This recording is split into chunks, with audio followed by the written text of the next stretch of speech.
everybody. Welcome to Why Am I Yelling? I am Krista, and we are on the talking about self-love and acceptance bandwagon this week. So, if you watched my last video, you know that I was at the Lizzo concert the other night, and I was really inspired by her message of self-love and self-acceptance. And if you follow me at all, you also know that it's a big part of what I believe in for myself and, just my daily uh, sanity and routine. So I got a text from a friend the other day that I thought I would read to you a little message, um, because these things tend to show up in my life at the times when I need them the most.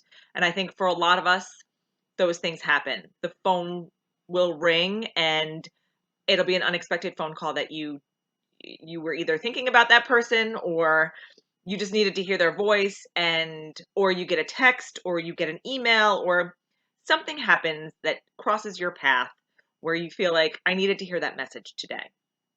And so my friend sent me this text yesterday, and I didn't get around to doing a video yesterday, so I apologize for that, but I wanted to read it to you. And it says, "You may be bold and consistent as the sun or dynamic as the moon in various phases of your life. One truth: you will always be you, and you is the best option, not someone else's version. You have purpose. Each second of our time in this lifetime can be honored or missed. May you honor your present. May you honor your present. You have a purpose.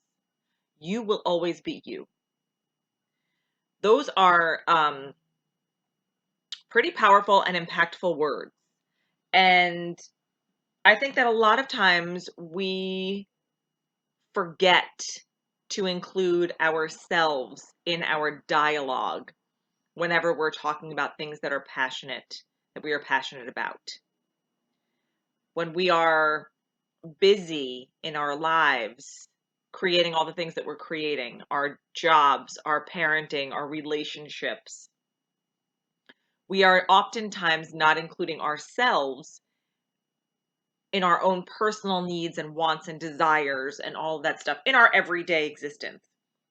Yes, we go and we do self-care routines. And yes, we have been better at making time for the things that we need. But when was the last time you actually looked in the mirror and said to yourself that you are the end all be all, that you are the one constant in your own life, that you can show up for you anytime and every time, and you're going to know the outcome because you know you best. And I think that when you dissect it that way and think about it that way, it can be very powerful and very engaging, and it can really change your mindset. It can help you shift your mindset to understand why self-love and self-appreciation and all of the things that matter to working on yourself are important. Now, I know we talk a lot about the self-care and the self-love and all that stuff, and how you equate it to um, doing something good for yourself, going to the gym, exercising, treating yourself to whatever it is that you enjoy doing, reading. But it also includes setting boundaries.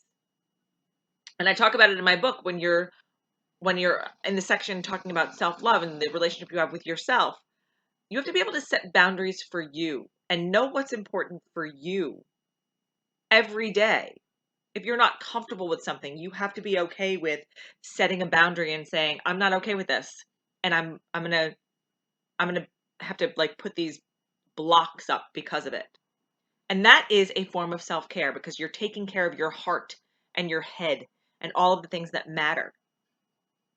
So dig a little bit deeper when you are thinking about the self-love and the self-care and all of the ways that you're going to maintain your health, your physical, your mental, your spiritual, all of the health that is associated with you as a person on a whole.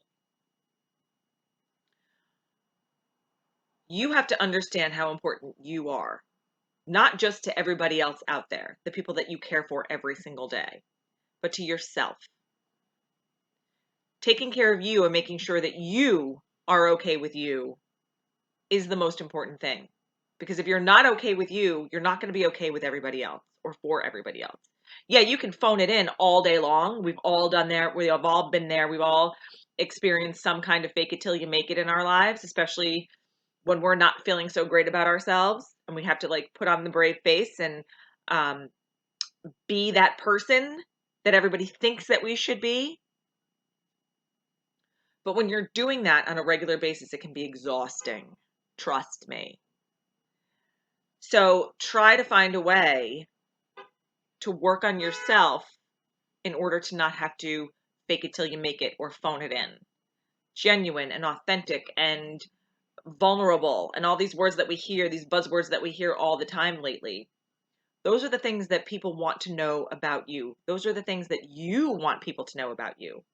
Your realness, your uh, love for life, your love for whatever hobby it is, your love for your children, your love for your partner and your friends and your families and all of the things that matter to you. Make sure that you're checking in with you first. And so while we're on this journey of self-appreciation and self-love, I want to know, what is your one way where you've set boundaries in your life in order to help you love you and appreciate you more? Let me know. Comment, send me a DM, send me a message, do whatever it is that you want, but I really want to know. And if you need a little bit more self-love and affirmation and all that kind of stuff in your life, head over to whyamiyelling.com and get the Daily Yell, because I will give you a once a day one-liner that you can say into the mirror every morning and believe it, because it's all true. I'll be back here either later this week or next week talking about a lot of great new things. So we will see you very soon. Have a great day, everybody.